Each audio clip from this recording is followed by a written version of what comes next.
ప్రభునందు ప్రియులైన సహోదరి సహోదరులారా, ప్రభువైన యేసుక్రీస్తు శుభనామములో మీ అందరికీ మా యొక్క శుభాభివందనాలు. మీ అందరినీ కూడా మరి యొక్క విశ్వాసశక్తి కార్యక్రమానికి ప్రేమతో ఆహ్వానిస్తూ ఉన్నాం. దేవుని బిడ్డలారా, మరి దేవుని యొక్క సన్నిధిలో మీ అందరూ కూడా మరి చక్కని వాక్యాన్ని ధ్యానిస్తూ ప్రభువులో మీ ఎంతగానో బలపడుచున్నారని, దీవెన పొందుతున్నారని, ఆశీర్వాదం పొందుతున్నారని మేమెంతగానో నమ్ముచున్నాం. ప్రభు యొక్క కృపను బట్టి దేవాతి దేవుడు మిమ్మల్ని మరింతగా దీవించాలని, ఆశీర్వదించాలని మేము భారంతో ప్రార్థిస్తున్నాం. దేవుని మహాకృపను బట్టి మరి యొక్క గతించినటువంటి కాలములలో మరి దేవుని యొక్క సన్నిధిలో 12 గంటలు ప్రభు యొక్క మందిరంలో ఉండి మీ అందరి కొరకు భారంతో ప్రార్థన చేయడానికి, ఉపవాసంతో ప్రార్థన చేయడానికి ప్రభు కృపనిచ్చినందుకు మేము ఎంతగానో సంతోషిస్తూ ఉన్నాం. ప్రభు అయిన యేసయ్య అనేకమైన కార్యాలు జరిగిస్తూ అనేక మందిని తన సాక్షులుగా ప్రభు నిలబెడుచూ ఉన్నారు. రాబో కాలమందు దేవాతి దేవుడు ఆశ్చర్యకరంగా మరిన్ని అద్భుతాలు మీకు చేయాలని మేమెంతగానో విశ్వాసంతో మరి యొక్క సమయంలో మేము తెలియపరుస్తూ ఉన్నాం. దేవుని బిడ్డలారా, మీ అందరి యొక్క మరి ప్రార్థన అవసరతలన్నీ కూడా మేము దేవుని యొక్క సన్నిధిలో ప్రార్థిస్తూ ఉన్నాం. కనుక ఈ ఫోన్ నెంబర్ల ద్వారాగా మాకు తెలియపరచండి. మీ కొరకు మరింతగా భారం కలిగి ప్రార్థన చేయాలని మేము ఆశపడుచున్నాం. రండి దేవుని బిడ్డలారా, దేవుని యొక్క సన్నిధానంలో మనము దేవుని యొక్క వాక్యాన్ని ధ్యానం చేసుకుందాం. దేవుని యొక్క సన్నిధిలో మరి గతించినటువంటి వారంలో మనం ధ్యానం చేస్తాము. సాతానుపై విజయం ఎలా సాధించాలి అనేటువంటిది. ఆ సాతాను మన మీద ఎలా దాడి చేస్తూ ఉన్నాడు, సాతాను యొక్క క్రియలు ఏ విధంగా ఉంటూ ఉన్నాయి, ఆ యొక్క సాతాను యొక్క దాడి నుండి మనం ఎలా రక్షించబడాలి అనేటువంటి సత్యాలు మనం నేర్చుకుంటూ ఉన్నాం. ఈ యొక్క అపవాది అయినటువంటి సాతాను మొదటిగా మన మీదకి రావడానికి ముందుగా దేవుని అనుమతి తీసుకుని వస్తూ ఉన్నాడు. కనుక మనం ఓర్పు కలిగి ఎదురు చూడాలి అనేటువంటిది నేర్చుకున్నాం. రెండవదిగా మనం చూస్తున్నట్లయితే రెట్టింపు ఆశీర్వాదం కూడా వస్తుందని నేర్చుకున్నాం. అలాగే యేసుక్రీస్తు ప్రభు వారిని కూడా శోధించినప్పుడు ఆయన గద్దించగానే అది పారిపోవడం మనం చూస్తున్నాం. అలాగే ఈ యొక్క అపవాది అయిన సాతాను వచ్చినప్పుడు మనలో రోగములు లేకపోతే ఫిస్టులు పడిపోవడము ఇలాంటి కలవరాలు కూడా కలుగుతాయి. ఇది ఒక అపవాది క్రియ. దానిని కూడా జయించడానికి మనం కలిగి ఉండాల్సినటువంటిది దేవుని యొక్క సన్నిధిలో ఉపవాస ప్రార్థన అనే సత్యాన్ని మనం తెలుసుకున్నాం. తరువాత మతి స్థిమితం లేకుండా కూడా కొంతమందిని పిచ్చివాళ్ళుగా తయారు చేస్తూ ఈ అపవాది తనను తాను గాయపరుచుకుంటూ బాధించుకుంటూ ఉంటుందని కూడా చేస్తుందని కూడా అపవాది గురించి మనం నేర్చుకున్నాం. మరి యొక్క ఎపిసోడ్లో మరికొన్ని సత్యాల్ని మనం ధ్యానం చేద్దాం. దేని బిడ్డలారా, ఈ అపవాది అయినటువంటి సాతాను ఏ విధముగా మనుష్యుల మీద దాడి చేస్తూ ఉంది, ఏ విధముగా కలవరపరుస్తూ ఉంది అనేటువంటి సత్యాలు మనం చూసినట్లయితే మరి యొక్క దేవుని సన్నిధిలో మరి యొక్క అపవాది అయిన సాతాను ఏం చేస్తుందంటండి, మనుష్యులను మరి రకరకాలైన ధనాపేక్షకు గురి చేసి వారు ధనాపేక్షలో పడి ఉన్నప్పుడు, వారు అప్పులు పాలైనప్పుడు, లేకపోతే భయంకరమైన మోసాలు చేసినప్పుడు, ఆ మోసాలు బయటపడిపోయినప్పుడు, అది ప్రజలందరూ తెలుసుకున్నప్పుడు మరి భయపడి తమ ఆర్థిక సమస్యల వల్ల లేకపోతే కుటుంబ సమస్యల వల్ల తాము చేసిన తప్పిదాలు బయటపడిపోయినప్పుడు ఆత్మహత్యలకు కూడా అపవాది ఏం చేస్తుందంటండి, ప్రేరేపిస్తూ ఉంటుంది. ఇది కూడా అపవాది క్రియ. కనుక మనం దయచేసి అపవాది ప్రేరేపించినప్పుడు ఏమాత్రం కూడా దానికి లొంగకూడదు, అపవాదికి చోటు ఇవ్వకూడదు. అపవాదికి చోటిచ్చినట్లయితే మనం నిశ్చయంగా అపవాది మనల్ని ఆ విధంగా మరణంలోని కూడా తీసుకెళ్ళటానికి ప్రయత్నించేటువంటిది. ఆత్మహత్యల వెనకాల ఉన్నటువంటి బలమైనటువంటి శక్తి ఏంటంటే ఈ అపవాది అయిన సాతాను అనే విషయాన్ని మనం గమనించాలి. ఈ సత్యాలు మన మార్కు సువార్తలో మరి మత్తయి సువార్తలో 27వ అధ్యాయంలో 5వ వచనంలో చూసినప్పుడు అతడు ఆ వెండి నాణెములు దేవాలయంలో పారవేసి పోయి ఊరి పట్టుకొనెను. చిన్న ప్రార్థన చేసుకుందాం. దయగలిగిన దేవా, కృపగలిగిన తండ్రి, ఈ అపవాది అయిన సాతాను ఏ విధంగా మనుష్యులను మోసగిస్తూ ఉన్నాడో, శోధిస్తూ ఉన్నాడో అనే సత్యాలను ధ్యానిస్తూ ఉండగా ఈ అపవాదిని జయించే శక్తిని బిడ్డలకు దయచే, ఆ శోధన నుండి తప్పించుకునే శక్తిని బిడ్డలకు దయచేయమని ప్రార్థిస్తున్నాం. ఏ విధముగా వారు రక్షించబడాలో అపవాది తంత్రాలని తెలుసుకుని వాటిల్లో మెలకువ కలిగి జ్ఞానం కలిగి దాన్ని జయించే శక్తిని బిడ్డలకు దయచేయమని, ఈ అపవాది శోధల నుండి తప్పించుకునే కృప దయచేయమని, నీ కృపలో నీ వాక్య సత్యములతో నీ బిడ్డలతో మీరే మాట్లాడమని, అల్పుడైన నన్ను నీ సెలుచాటును మరుచుకొని మీరే మహిమ పొందమని నజరేయుడైన యేసు నామమున అడుగుచున్నాం పరమ తండ్రి, ఆమేన్. రండి దేవుని బిడ్డలారా, మరి యొక్క దేవుని యొక్క వాక్య సత్యం మనం చూసినట్లయితే ఇక్కడ రాయబడినటువంటి మాటలు ఇస్కరియోతు యోధా గూర్చినటువంటి మాటలు.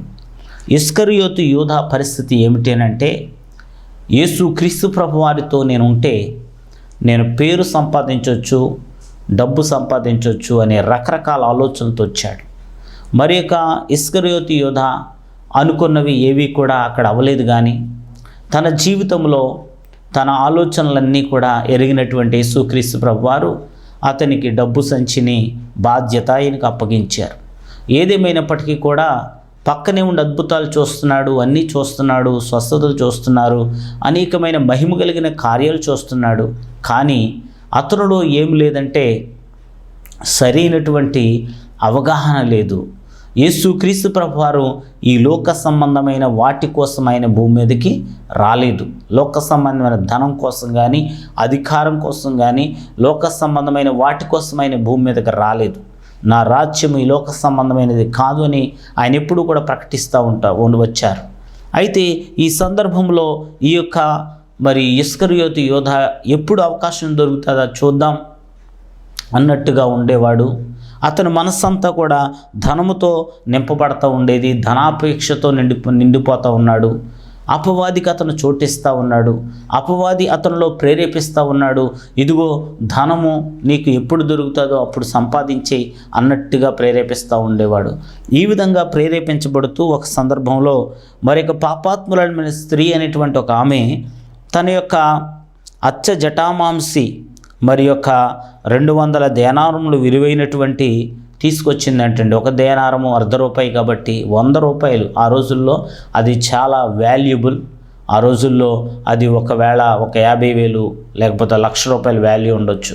అంత వాల్యుబుల్ అయినటువంటి ఆ విలువైనటువంటి అత్తరు తీసుకొచ్చి ఆమె పగలగొట్టి యేసుక్రీస్తు ప్రభు వారి మీద పోసినప్పుడు అతను ఇస్కరియోతు యోధా ఏమంటాడంటే, ఈ డబ్బుని ఇస్తే నేను పేదలకి పంచిపెట్టేవాడిని కదా, ఈ డబ్బు తీసుకెళ్ళి నేను మంచి పనులు చేసేవాడిని కదా, నువ్వెందుకు ఇంత డబ్బుని యేసుక్రీస్తు ప్రభు వారి కోసం ఖర్చు పెట్టేసావు అని మాట్లాడతాడు. అంటే తన మనస్సంతా కూడా ప్రతి విషయాన్ని కూడా డబ్బుతో ముడిపెడతా ఉంటాడు.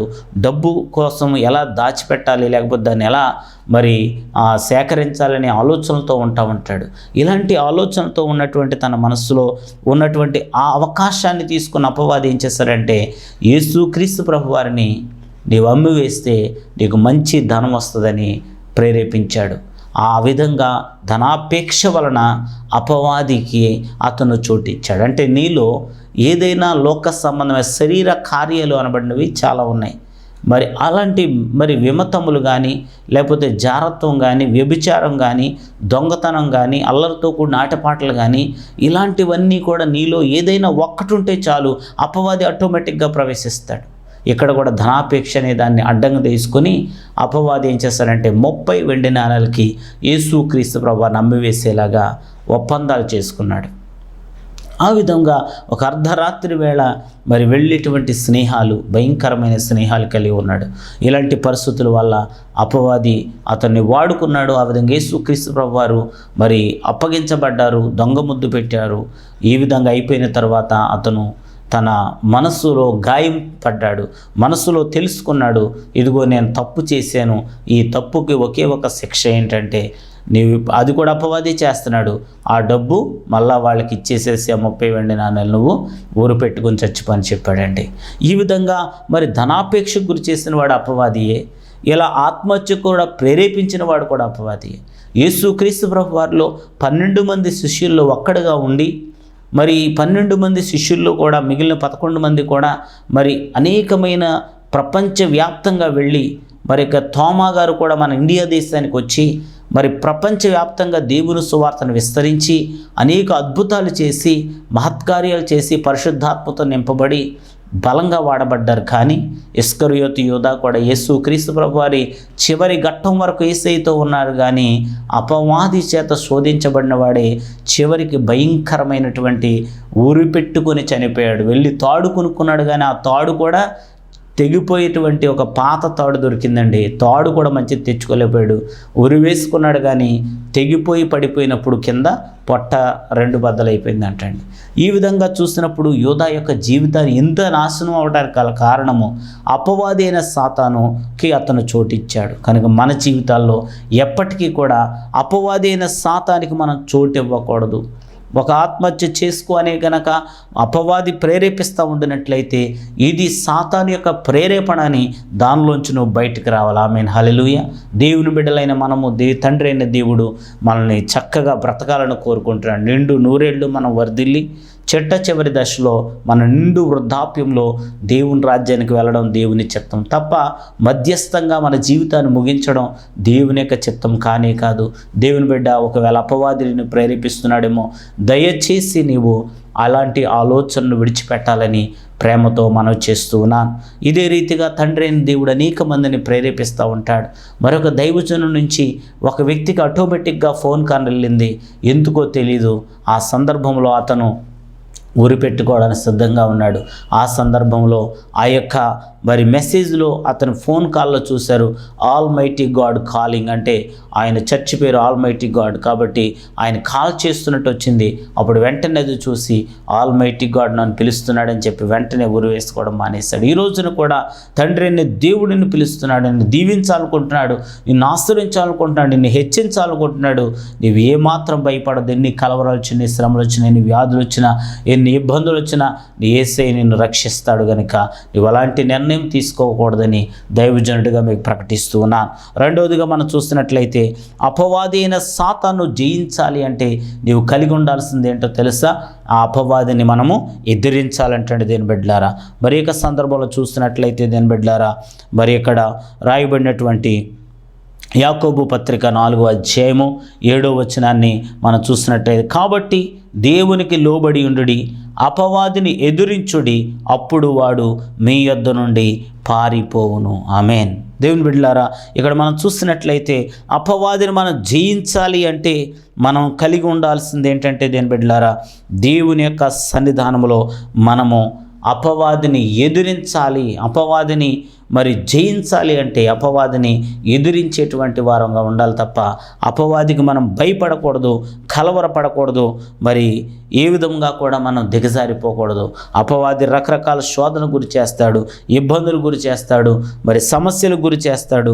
అయినప్పటికీ కూడా నీ ఉపవాస ప్రార్థనా శక్తి కలిగినప్పుడు యేసు క్రీస్తు ప్రభు వారి దగ్గర కూడా వచ్చి శోధించినప్పుడు యేసు క్రీస్తు ప్రభు వారు ఎలాగైతే ఉపవాస ప్రార్థనా శక్తితో సాతాన పొమ్ము అని ప్రకటించారు, అదేవిధంగా అనేక మందిని వారి యొక్క దురాత్మల చేత పట్టబడిన వారిని యేసు క్రీస్తు ప్రభు దగ్గర తీసుకొచ్చినప్పుడు వాళ్ళెంతోగానో ఆ యొక్క అపవాది చేత పీడించబడుతున్నటువంటి వారు ఉన్నారు.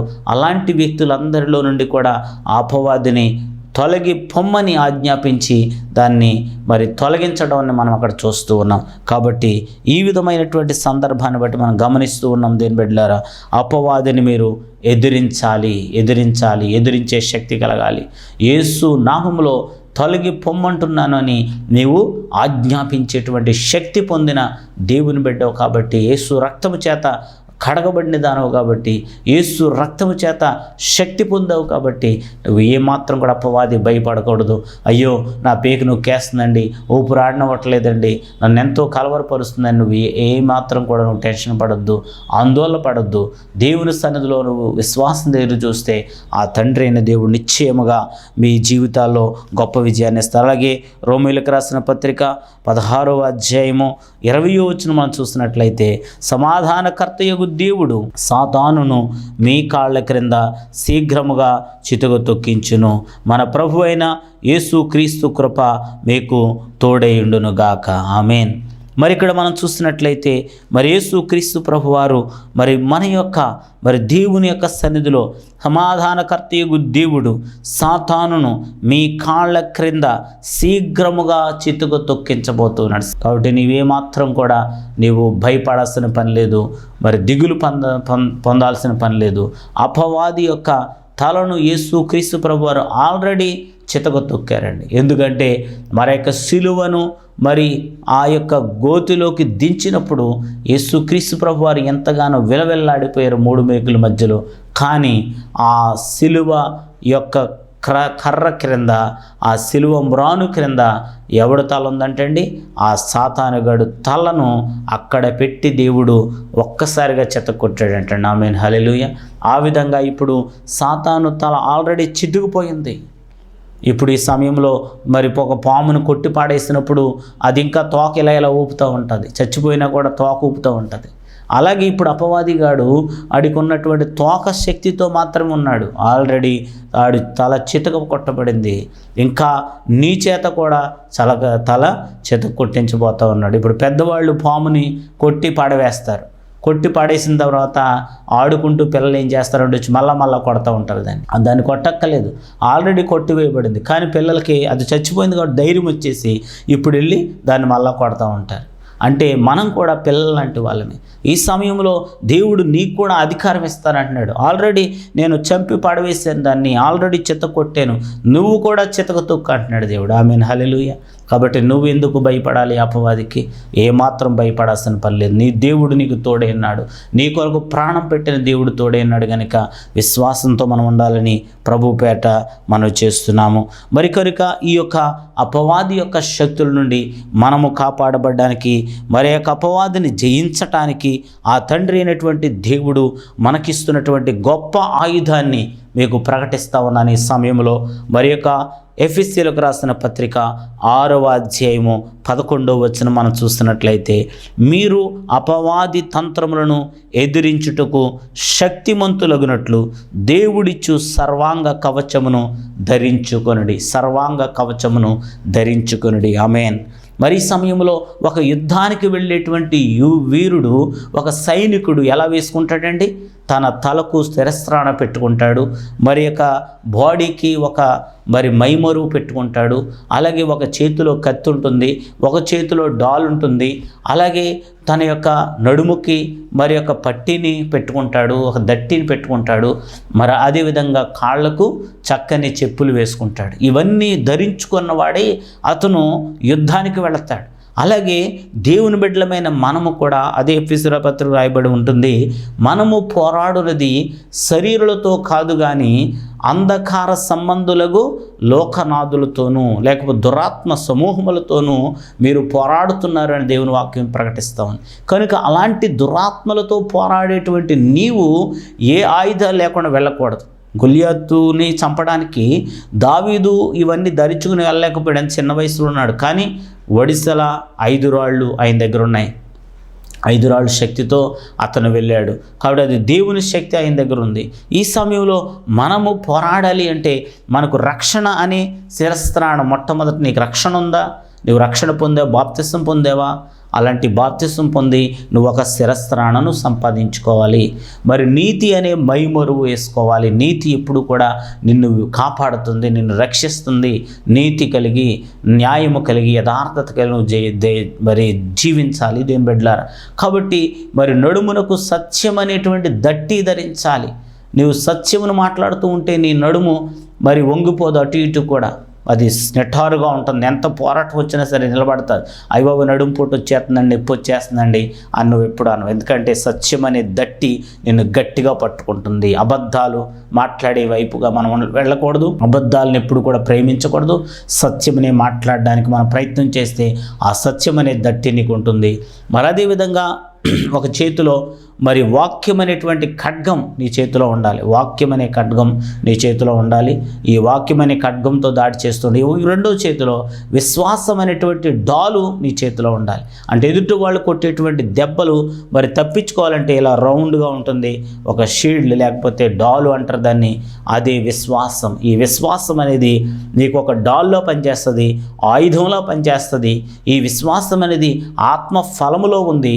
అలాగే ఆత్మ వరము, కృపా వరములో కూడా విశ్వాసం ఉంది. విశ్వాసం 3 చోట్ల మనకు కనబడుతుంది. అంటే ఒక డాల్ లాగా మనకు ఉపయోగపడుతుంది, ఒక ఆత్మ ఫలములాగా మనకు పనిచేస్తుంది, అలాగే ఒక కృపా వరముగా కూడా ఈ విశ్వాసం అనేది మనలో క్రియ చేస్తుంది. కనుక ఈ డాల్ని మనం ఎప్పుడు కూడా విడిచిపెట్టకూడదు. ఫైనల్గా మరి సత్య సువార్త అనబడినటువంటి చెప్పులు, సిద్ధ మనస్సు అనేటువంటి జోడు నీకు ఉండాలి. అంటే వాక్యం చెప్పడానికి, దేవుని మందిరానికి వెళ్ళడానికి, దేవుని స్తుతించడానికి, దేవుని ఆరాధించడానికి నువ్వు ఒక మంచి పని చేయడానికి ఎప్పుడు సిద్ధపడి ఉండాలి, సిద్ధపాటు కలిగి ఉండాలి.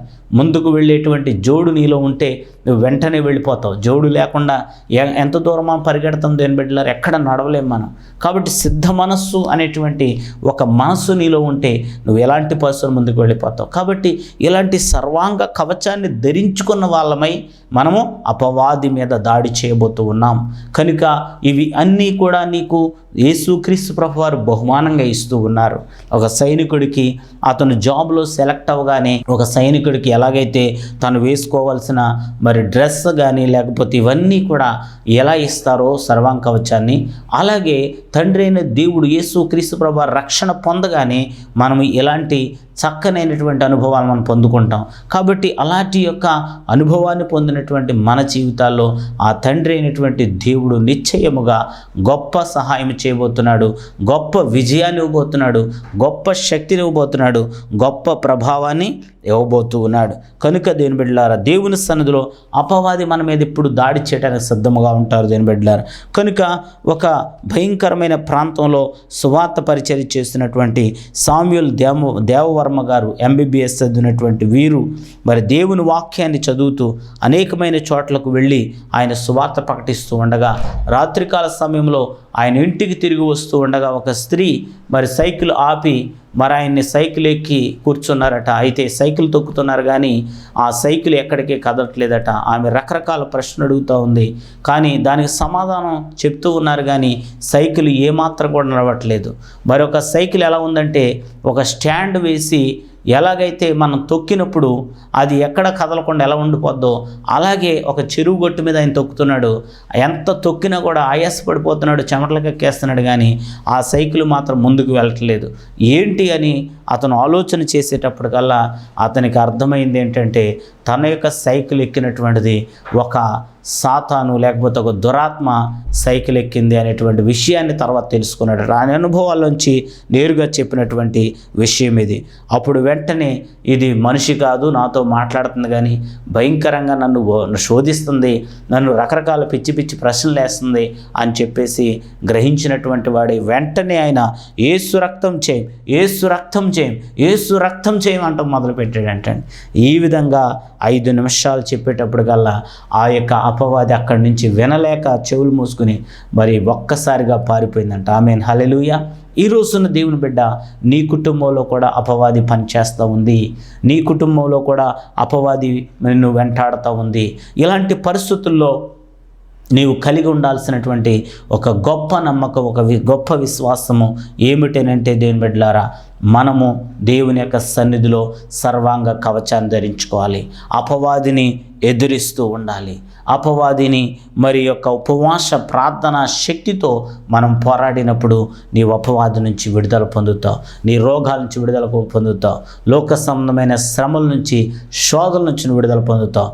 మీ కొరకు మేము మా సంఘ బిడ్డలు కూడా ఉపవాసములతో ప్రార్థిస్తూ ఉన్నాం. కనుక మీరు ధైర్యంగా ఉండండి. దేవుడు గొప్పవాడు, మీకు సహాయం చేయగలవాడు.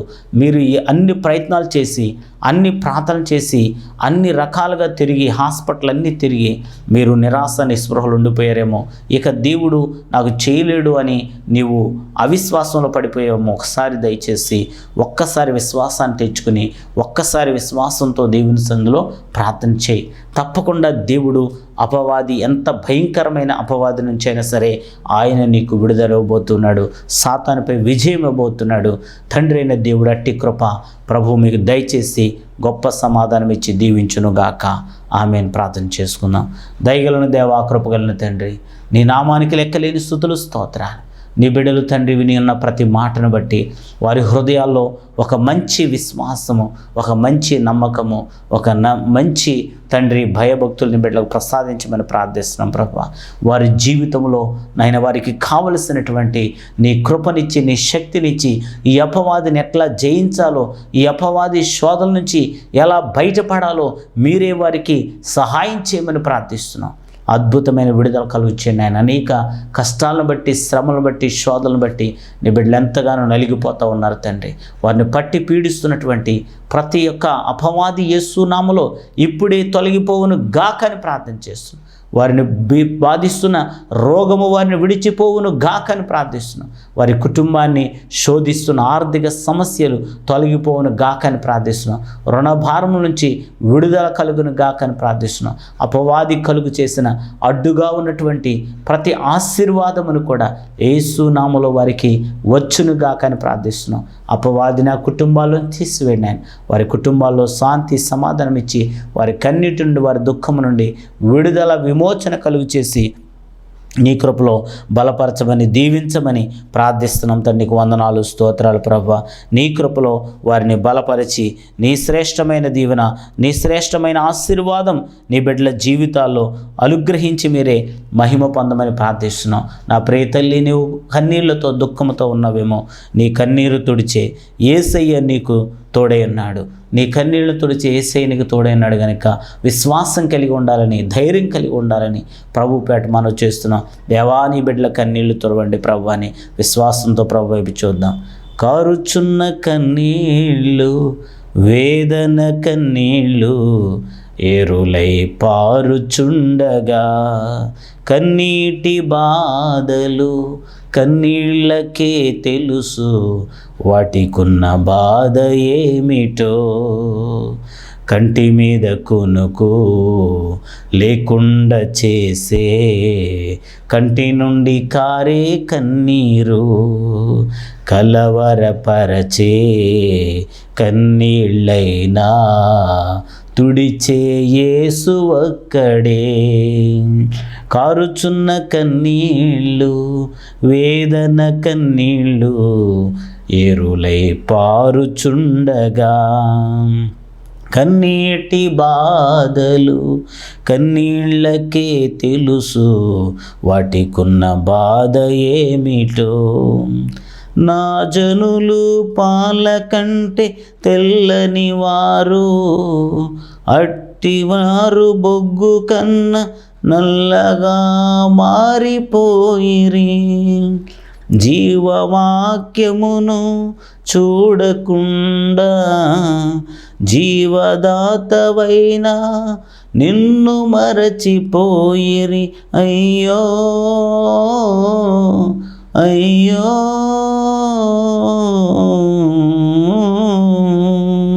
దోషభరిత జనమా, పాపిష్టి జనమా, నా కన్నీళ్లకు ఇదే కారణమా. కంటి మీద కొనుకు లేకుండా చేసే కంటి నుండి జారే కన్నీళ్ళు, కలవరపరచే కన్నీళ్ళైనా తుడిచే యేసు ఒక్కడే. అవును నా ప్రియ తల్లి, నీ కన్నీళ్లు తుడిచేసే నీకుండగా నీ విశ్వాసం కలిగి, ధైర్యం కలిగి ప్రభు సన్నిధిలో కొనసాగాలని, ప్రభు యొక్క బిడ్డగా బలపడి వర్ధిల్లి ప్రభు యొక్క కృపతో నింపబడాలని, ప్రభు నామములో వారి కన్నీళ్లు తొడబడుగాక, అపవాది శక్తి విడుదల కలుగునుగాక, ఆర్థిక సమస్య విడుదల కలుగునుగాక, శాంతి సమాధానం కలుగునుగాక, దీవెన ఆశీర్వాదములు కలుగునుగాక. గొప్ప శాంతి సమాధానంతో నింపి వారి కన్నీళ్లు తుడిచి వారి దుఃఖ జీవితంలో తీసివేసి వారి జీవితంలో గొప్ప విజయము, సాతానుపై గొప్ప విజయం పొందుకున్న వారే నీ సాక్షులుగా నిలిచి నిన్ను మహిమపరచుదురుగాకని నజరేయుడైన యేసయ్య ప్రశస్తమైన నామములో అడిగి వేడుకొని పొంది ఉన్న మా పరమ తండ్రి. Amen, amen, amen. May God bless you all. దేవుడు బహుగా దీవించునుగాక.